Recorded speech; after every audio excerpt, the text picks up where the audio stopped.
In this section, we will be covering PMT and IPMT function. I have attached this spreadsheet with this video. You can just download it from the description where we have the link to download this spreadsheet.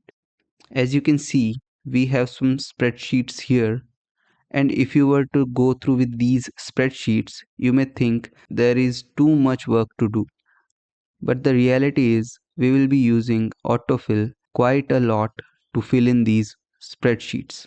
As you can see, we have this interest only loan example for interest only type of loan, and this weekly payment example, which is just an example of how do we find weekly payments using PMT function. Don't worry, at the end of this PMT IPMT section, you will be able to understand this example easily.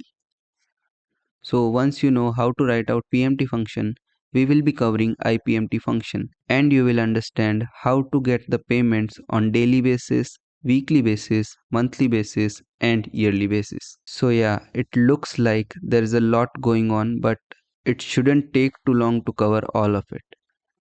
So the first spreadsheet we will be working in will be this one, the PMT and IPMT.